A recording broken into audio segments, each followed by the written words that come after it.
सभी साथी गणों को नमस्कार। स्वागत है आप सभी का पेल गुरुजी यूट्यूब चैनल पर। तो साथियों, अपन पढ़ रहे थे माध्यमिक शिक्षा बोर्ड की पाठ्यपुस्तक हमारा राजस्थान कक्षा 6 और इस पाठ्यपुस्तक के जो है अपन 3 पार्ट कंप्लीट तरीके से पढ़ चुके हैं। आज अपन पढ़ने वाले हैं इसका पार्ट नंबर 4, जिसका नाम है राजस्थान में प्राचीन सभ्यता स्थल। इसमें अपन सीखेंगे कि राजस्थान के अंदर प्राचीन समय के अंदर कौन कौन सी सभ्यताएं हुआ करती थी, इन सभ्यताओं के अंदर रहने वाले लोगों की किस प्रकार से संस्कृति थी, किस प्रकार की उनकी अर्थव्यवस्था थी, लोग किन किन साधनों का प्रयोग करते थे, उनकी नगर निर्माण व्यवस्था किस प्रकार की थी। तो इन सभी बातों के बारे में अपन डिटेल से चर्चा करेंगे इस वीडियो के अंदर। काफ़ी महत्वपूर्ण पार्ट है, काफ़ी प्रश्न बनते हैं प्रतियोगी परीक्षाओं के अंदर इसमें से। तो वीडियो को शुरू से अंत तक पूरा देखना, आपको सभी चीज़ें जो है वो बहुत ही अच्छी तरीके से समझ में आ जाएगी। तो अब अपन शुरू करते हैं। देखिए, राजस्थान में प्राचीन सभ्यता स्थल। इससे पहले अपन देखिए कुछ कालखंडों के बारे में पढ़ते हैं कि मनुष्य ने जो है वो सबसे पहले किन किन चीज़ों का प्रयोग करना सीखा। तो इनके आधार पर जो है अपन कुछ कालखंडों के बारे में पढ़ते हैं। ठीक है, देखिए मनुष्य ने जो है वो सबसे पहले पत्थर का प्रयोग करना सीखा था। पत्थर के औजार बनाता था सबसे पहले। इसके बाद में उसने जो है तांबे का प्रयोग करना सीखा। फिर इसके बाद में जो है उसने कांसे का प्रयोग करना सीखा और अंत में जो है उसने लोहे का प्रयोग करना सीखा। तो इसके आधार पर जो है कुछ कालखंड बन गए थे, इसके बारे में अपन समझते हैं। तो ठीक है, अब अपन कुछ कालखंडों के बारे में पढ़ते हैं। पहले देखिए, सबसे पहले पढ़ते हैं देखिए प्रस्तर युग के बारे में, और इस प्रस्तर युग को जो है वो प्रारंभिक युग के नाम से जाना जाता है। ठीक है, इस काल के अंदर क्या होता था कि मनुष्य ने पत्थर के उपकरणों का प्रयोग करना सीखा। और इस युग के जो अवशेष मिले हैं वो कहाँ कहाँ पर मिले, देखिए बनास, बेड़च, चंबल और गंभीरी नदियों के किनारे पर मिले हैं। तो सबसे इंपॉर्टेंट प्रश्न बनता है कि प्रस्तर युग के प्रमाण हमारे को कहाँ से प्राप्त होते हैं। तो इन 4 नदियों के किनारों से हमारे को जो है प्रस्तर युग के प्रमाण मिलते हैं। तो ये चारों के चारों नाम आपको याद होने चाहिए, बनास, बेड़च, चंबल और गंभीरी। ठीक है, फिर इसके बाद दूसरा युग आया था ताम्रकांस्य युग।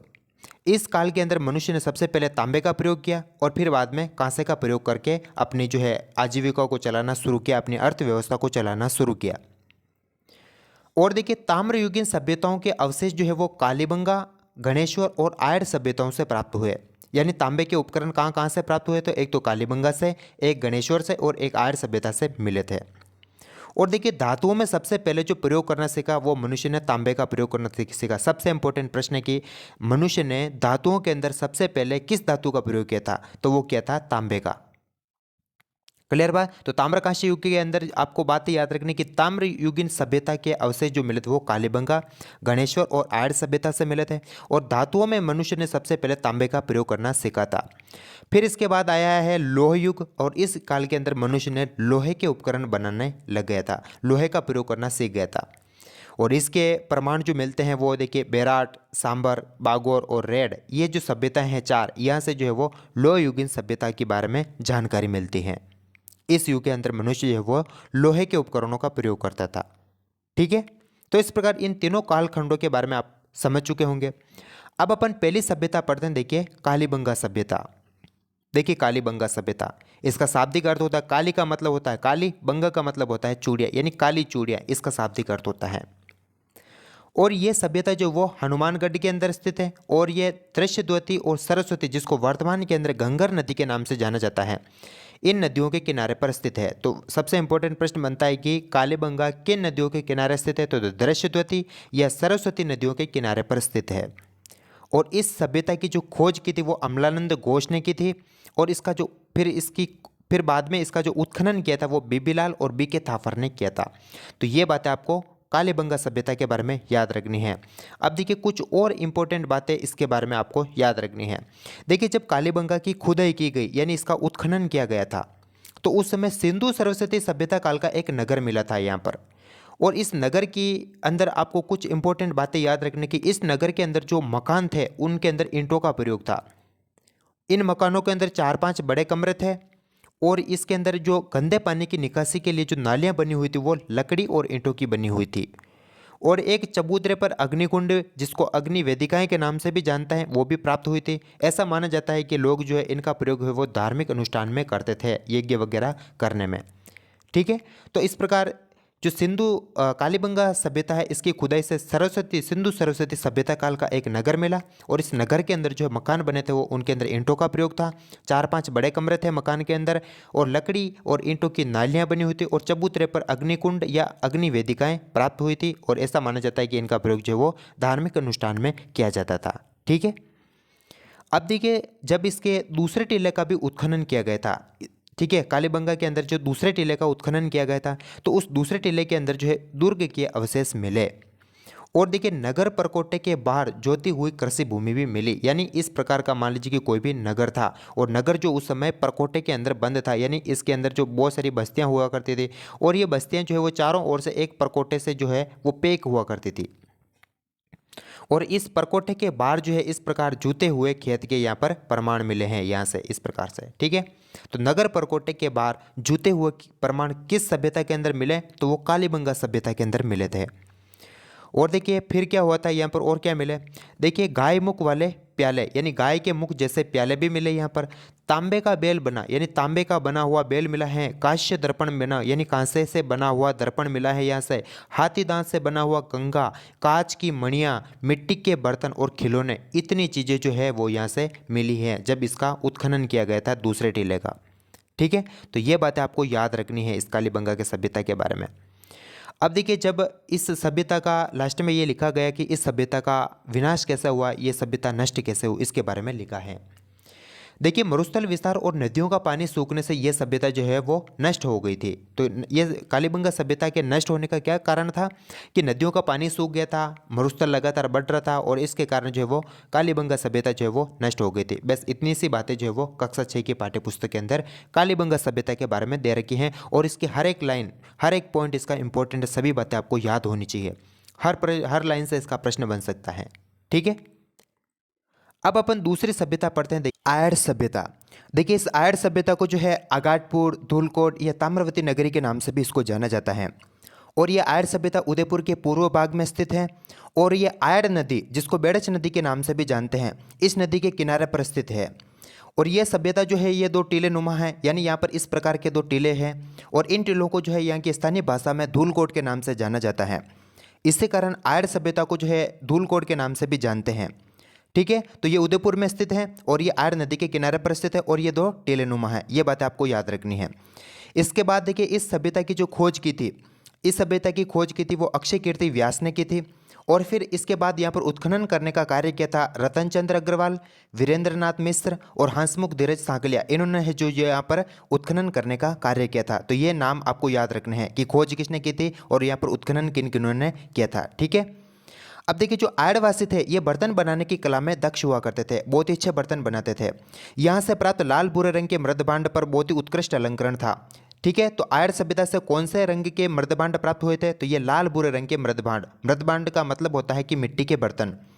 तो इन लाल भूरे रंग के मृदभांड पर बहुत ही उत्कृष्ट अलंकरण था। इस आधार पर पता चलता है कि जो आयड़वासी थे ये बर्तन बनाने की कला में बहुत ही दक्ष हुआ करते थे। ठीक है, अब देखिए जो आयड़ सभ्यता है यहाँ पर मकान कैसे थे इसके बारे में अपन समझते हैं। देखिए जिसको मैंने इस चित्र के माध्यम से समझाया ताकि आपको चीज़ें आसानी से याद रहें। ठीक है, देखिए इस प्रकार के मकान हुआ करते थे आयड़ सभ्यता के अंदर, और इन मकानों की जो छत हुई थी, यानी इन मकानों की छत जो थी ये बांस और केलू की बनी हुई थी। ठीक है, इस प्रकार के बांस होते हैं और इनके ऊपर जो इस प्रकार के मिट्टी के बने हुए इस प्रकार के जो है चौकोर केलूर होते हैं। ठीक है, इस प्रकार के केलू थे। तो छत किसकी बनी हुई थी, बांस और केलू की बनी हुई छत थी इन मकानों की। और देखिए इन मकानों की जो इस प्रकार की ये दीवारें हैं, ये दीवारें बनी हुई थी पत्थर और मिट्टी की। ठीक है, तो दीवारें किसकी बनी हुई थी, पत्थर और मिट्टी की दीवारें बनी हुई थी। मकानों के अंदर 4-5 चूल्हे भी प्राप्त हुए थे। तो इससे पता चलता है कि यहाँ पर जो है संयुक्त परिवार की प्रथा रही होगी, या फिर कह सकते हैं कि यहाँ पर जो है सामूहिक भोजन की व्यवस्था रही होगी। तो इस प्रकार मकानों के बारे में आपको महत्वपूर्ण बातें याद रखने की, इन मकानों की जो छत थी वो बांस और केलू की बनी थी, दीवारें जो थी ये पत्थर और मिट्टी की बनी हुई थी, और मकानों के अंदर जो है वो 4-5 चूल्हे भी मिले थे। इससे पता चलता है कि आयड़ सभ्यता के अंदर जो है संयुक्त परिवार प्रथा रही होगी, या फिर कह सकते हैं कि सामूहिक भोजन की व्यवस्था रही होगी। अब देखिए मकानों के बारे में एक महत्वपूर्ण विशेषता आपको और याद रखनी है कि जो आयड़वासी थे देखिए आदिवासी बड़े कमरे के बीच बांस की पर्दी पर मिट्टी की चढ़ाकर छोटे छोटे कमरों, जिनको ओवरे के नाम से भी जानते हैं, का निर्माण करते थे। ठीक है, देखिए आदिवासी क्या करते थे कि मान लीजिए कि इस प्रकार का कोई भी बड़ा कमरा है, तो इस कमरे के बीच में इस प्रकार से है बांस की छोटी छोटी पर्दियां कर देते थे वे इस प्रकार से, और इन बांस की पर्दियों के ऊपर जो है मिट्टी का लेपन कर देते थे इस प्रकार से इनके चारों ओर। ठीक है, इस प्रकार से, और इससे जो है ये छोटे छोटे कमरे बन जाते थे इस एक बड़े कमरे के अंदर। तो इस प्रकार की व्यवस्था जो थी वो आर्य सभ्यता के अंदर थी कि आदिवासी क्या करते थे कि बड़े कमरे के बीच में बांस की छोटी छोटी पर्दियां बनाकर मिट्टी का उसके ऊपर लेप करके छोटे छोटे कमरों का निर्माण करते थे, और इन छोटे छोटे कमरों को जो है ओवरे के नाम से भी जानते हैं। तो ठीक है, तो इस प्रकार की व्यवस्था कहाँ से पाई गई, कौन सी सभ्यता से पाई गई, तो ये इस प्रकार की व्यवस्था जो है वो आर्य सभ्यता के अंदर मिली थी। ठीक है, तो ये बातें आपको मकान के बारे में याद रखनी है। इसके अलावा आर्य सभ्यता से जो है एक भट्टीनुमा चूल्हा भी मिला है, तो इसका यूज जो है वो तांबा पिघलाने के लिए करते थे। फिर यहाँ से उच्च कोटि के चावल के प्रमाण भी मिले हैं। ठीक है, तो ये बात आपको याद रखनी है कि किस सभ्यता से जो है भट्टीनुमा चूल्हा प्राप्त हुआ था और किस सभ्यता से जो है वो उच्च कोटि के चावल प्राप्त हुए थे, तो ये प्राप्त हुए थे आर्य सभ्यता से। अब देखिए जब इसका 1951-52 के अंदर उत्खनन किया गया इस सभ्यता का, तो यहाँ से कौन कौन सी चीज़ें प्राप्त हुई इसके बारे में अपन समझते हैं। देखिए जब आर्य सभ्यता का 1951-52 के अंदर जब इसका उत्खनन किया, तो यहाँ से प्राप्त हुए थे तस्तरियाँ, दीपक, धूपदानियाँ, कटोरियाँ, मटके, चूड़ियाँ, खिलौने। तो इतनी सारी चीज़ें जो है यहाँ से प्राप्त हुई थी जब इसका 51-52 के अंदर उत्खनन किया गया था। इसके अलावा यहाँ से 3 मोहरें प्राप्त हुई, 6 जो है तांबे की मुद्राएं प्राप्त हुई, और 28 किस्म के मणियाँ भी यहाँ से मिले थे। मणियाँ से तात्पर्य होता है कि इनको गले के अंदर पहनते हैं इन मणियों को, तो यहाँ से 28 किस्म के जो है वो मणियाँ मिले थे। तो इस प्रकार ये बातें भी आपको याद रखनी है कि जब आर्य सभ्यता का 1951-52 के अंदर उत्खनन किया तो कौन कौन सी चीज़ें प्राप्त हुई, तो ये सभी नाम आपको याद होने चाहिए। ठीक है, अब देखिए फिर इस सभ्यता का विनाश कैसे हुआ, ये सभ्यता नष्ट कैसे हुई, इसके बारे में आपकी पुस्तक में लिखा हुआ है कि प्राकृतिक प्रकोप की वजह से ये सभ्यता जो है वो विध्वंस हो गई थी, नष्ट हो गई थी। फिर यहाँ के जो लोग हैं वो गिलुंड और भगवानपुरा जैसे नए स्थानों पर जाकर बस गए थे, और उन्होंने जो है गिलुंड और भगवानपुरा जैसे नए शहर बसा दिए थे। ठीक है, तो इतनी सी बातें जो है ये आपको आर्य सभ्यता के बारे में याद रखनी है, और इन सभी को मैंने आपको अच्छी तरीके से समझा भी दिया है। अब अपन पढ़ते हैं अगली सभ्यता बालाथल। देखिए बालाथल सभ्यता, ये बालाथल सभ्यता जो है ये वल्लभनगर तहसील उदयपुर के अंदर स्थित है। ठीक है, तो ये भी सभ्यता जो है उदयपुर के अंदर ही स्थित है, और लेकिन कहाँ पर स्थित है, ये वल्लभनगर तहसील के अंदर स्थित है। उदयपुर की वल्लभनगर तहसील है, उसके बालाथल गांव के अंदर ये सभ्यता जो है वो स्थित है। यहाँ पर जो है 11 कमरों का एक दुर्गनुमा भवन मिला था। सबसे इंपॉर्टेंट प्रश्न बनता है कि 11 कमरों का दुर्गनुमा भवन किस सभ्यता से मिला था, तो ये मिला था बालाथल सभ्यता से मिला था।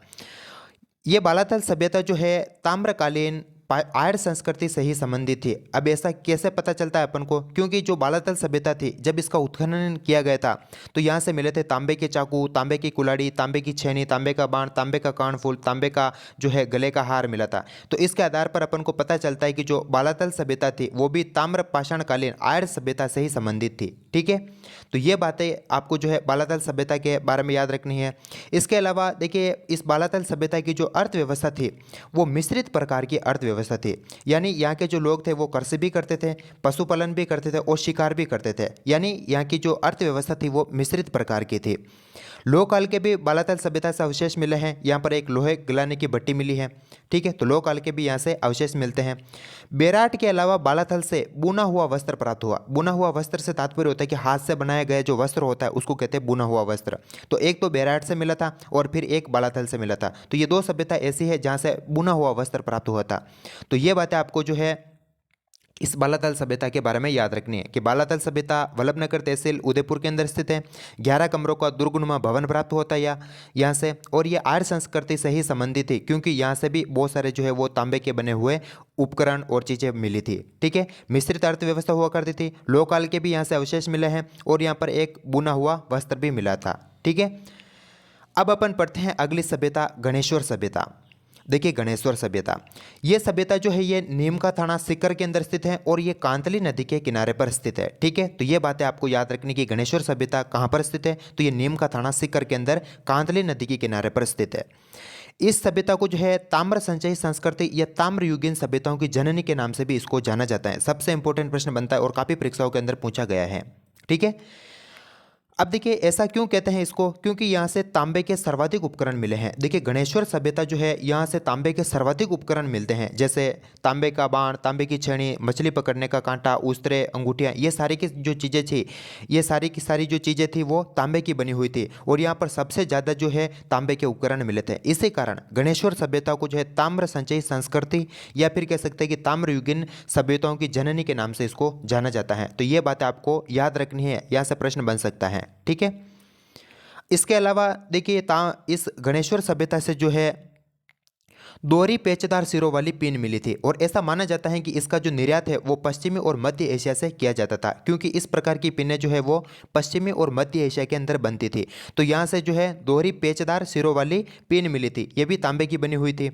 इसके अलावा यहाँ पर दो प्रकार के बर्तन मिले थे मिट्टी के। यहाँ पे कौन कौन से थे, देखिए दो प्रकार के मिट्टी के बर्तन प्राप्त हुए थे गणेश्वर सभ्यता से। पहला बर्तन था देखिए हड़प्पा पूर्व संस्कृति के हल्के लाल रंग के पतले बर्तन, ठीक है। उन बर्तनों की विशेषता थी कि वो हड़प्पा पूर्व संस्कृति के थे और हल्के लाल रंग के पतले बर्तन थे। और दूसरे प्रकार के जो बर्तन थे वो विशिष्ट चित्रकारी लाल चिकनी मिट्टी के मजबूत बर्तन, ठीक है, यानी उसके ऊपर विशिष्ट चित्रकारी थी और वे लाल मिट्टी के बने हुए थे और वो मजबूत बर्तन थे। अब इनके उदाहरण आपको याद रखने, जैसे मर्तबान, कलश, प्याले, तसल्ले और ढक्कन वाली हांडी, ये जो थे विशिष्ट चित्रकारी और लाल चिकनी मिट्टी के मजबूत बर्तन थे। तो इनके उदाहरण आपको याद रखने हैं। तो इस प्रकार गणेश्वर सभ्यता से दो प्रकार के मिट्टी के बर्तन प्राप्त हुए थे। पहले तो प्राप्त हुए थे हड़प्पा पूर्व संस्कृति के हल्के लाल रंग के पतले बर्तन और दूसरे प्रकार के जो बर्तन प्राप्त हुए थे यहाँ से विशिष्ट चित्रकारी लाल चिकनी मिट्टी के मजबूत बर्तन, और इनके उदाहरण आपको याद रखने हैं, ठीक है। अब देखिए आपकी पाठ्य पुस्तक के अंदर इन सभ्यताओं का कालक्रम दे रखा है कि कौन सी सभ्यता किस काल से संबंधित थी। तो देखिए जो आयड और गणेश्वर सभ्यता थे ये ताम्रपाषाण कालीन संस्कृति से संबंधित थी, यानी ताम्रपाषाण कालीन थी ये सभ्यताएं। और जो बेराट, सांबर, बागोर और रेड ये सभ्यताएं जो थी ये लो युगीन सभ्यताएं थी, ठीक है। यहाँ से लो युगीन सभ्यताओं के प्रमाण मिले, यानी लो काल के अवशेष प्राप्त हुए थे इन सभ्यताओं से, इसी कारण इनको जो है लो युगीन सभ्यता के अंतर्गत रखा जाता है। और यहाँ से जो है ताम्र और पाषाण काल के अवशेष प्राप्त हुए थे, इसी कारण आयड और गणेश्वर सभ्यता को ताम्रपाषाण कालीन सभ्यता के अंतर्गत रखा जाता है। तो ये कैटेगरी आपको याद रखनी कि कौन सी सभ्यता जो है वो ताम्रपाषाण कालीन है और कौन सी सभ्यता जो वो लो युगीन है, ठीक है। अब अपन देखिए लो युगीन सभ्यता के बारे में पढ़ते हैं। देखिए पहली सभ्यता है बेराट सभ्यता, ये लो युगीन सभ्यता है। ये सभ्यता जो है देखिए विराटनगर ये जो है जयपुर के अंदर स्थित है और इसको विराटनगर के नाम से भी जाना जाता है इस बेराट सभ्यता को, ठीक है। देखिए यहाँ बेराट जो सभ्यता है यहाँ पर दो पहाड़ियाँ फेमस है, एक तो बीजे की पहाड़ी और दूसरी है भीमडूंगरी पहाड़ी। तो बेराट सभ्यता के अंदर दो पहाड़ियाँ हैं, एक तो बीजे की पहाड़ी और दूसरी है भीमडूंगरी पहाड़ी। देखिए महाभारत काल के अंदर इसको विराटनगर के नाम से जाना जाता था, ठीक है। और ये मत्स्य जनपद की राजधानी हुआ करती थी और ऐसा माना जाता है कि जो एक वर्ष का जो पांडवों को अज्ञातवास मिला था वो यहीं पर इन्होंने बिताया था इस विराटनगर के अंदर। तो ये मत्स्य जनपद की राजधानी हुआ करती थी और पांडवों ने अज्ञातवास जो है एक वर्ष का यहीं पर बिताया था, ठीक है। तो ये बातें आपको बेराट सभ्यता के बारे में समझ में आ गई होगी। अब देखिए यहाँ से प्राप्त हुए थे 36 चांदी की मुद्राएं, ठीक है। 36 जो है वो चांदी की मुद्राएं यहाँ से प्राप्त हुई थी एक कमरे से, और इनमें से जो है 8 तो पंचमार्क सिक्के थे और 28 जो है वो भारतीय यूनानी सिक्के थे। तो यहाँ से प्राप्त हुए थे बेराट सभ्यता से 36 चांदी की मुद्राएं मिली थी एक कमरे से, जिनमें 8 तो पंचमार्क सिक्के थे और 28 जो है वो भारतीय यूनानी सिक्के थे। तो ये बातें आपको याद रखनी है, यहाँ से महत्वपूर्ण प्रश्न बन सकता है। इसके अलावा जो ये बेराट सभ्यता है ये मौर्य काल का भी प्रमुख केंद्र रह चुका है, क्योंकि यहाँ से बौद्ध मठ प्राप्त हुए और अशोक के दो जो स्तंभ लेख भी प्राप्त हुए, जिसमें बाबरू या बेराट का शिलालेख प्रमुख है, वहाँ पर लगा हुआ है अभी भी, ठीक है। तो ये मौर्य काल का भी प्रमुख केंद्र रहा है। यहाँ पे से बौद्ध मठ प्राप्त हुए, अशोक के दो स्तंभ लेख भी प्राप्त हुए और जिसमें बाबरू या बेराट का शिलालेख भी प्राप्त हुआ था। इसके अलावा इस बेराट सभ्यता से जो है वो स्वास्तिक चिन्ह, त्रिरत्न चक्र चिन्ह, अलंकृत घड़े, दीपक, नाचता पक्षी, पत्थर का संदूक, लोहे की कील, हाथ से बना हुआ वस्त्र, ठीक है, ये सारे की सारी जो चीज़ें हैं वो यहाँ से बेराट सभ्यता से मिली थी जब इसका उत्खनन किया गया। देखिए हाथ से बना हुआ वस्त्र यानी बुना हुआ वस्त्र, तो ये एक तो बालाथल से मिला था और एक बेराट सभ्यता से मिला था, ठीक है। तो ये महत्वपूर्ण प्रश्न बन सकता है यहाँ से, ठीक है। अब अपन कुछ अन्य सभ्यताओं के भी नाम और उनका स्थान कहाँ पर है इसके बारे में समझते हैं। देखिए इनके बारे में डिटेल नहीं दे रखी है आपके पाठ्य पुस्तक के अंदर, ठीक है, केवल नाम और ये कहाँ पर स्थित है इसी के बारे में दे रखा है, तो अपन इनके बारे में समझते हैं। देखिए भागौर और ओजियाना जो सभ्यता है ये भीलवाड़ा के अंदर स्थित है। सांबर और जोधपुरा सभ्यता जो है ये जयपुर के अंदर स्थित है। नगर और रेड जो है ये टोंक के अंदर स्थित है। नगरी जो है ये चित्तौड़गढ़ के अंदर स्थित है। और इसके बाद जो नौह सभ्यता है ये जो है भरतपुर के अंदर स्थित है। भीनमाल जालोर के अंदर स्थित है। पछमता और गिलोंड जो है ये जब राजसमंद के अंदर स्थित है, ठीक है। तो इन सभ्यताओं के नाम और आपको जो है ये कहाँ पर स्थित है ये आपको नाम याद रखने हैं। तो यहाँ पर जो है ये अपना पार्ट नंबर 4 जिसका नाम था प्राचीन सभ्यताएं, यह अपना यहाँ पर समाप्त होता है। अगर वीडियो पसंद आए तो इसको लाइक कीजिएगा, चैनल पर अगर नए हो तो इसको सब्सक्राइब कीजिएगा। मिलते हैं एक अगले वीडियो के साथ, तब तक के लिए नमस्कार, जय हिंद, जय भारत।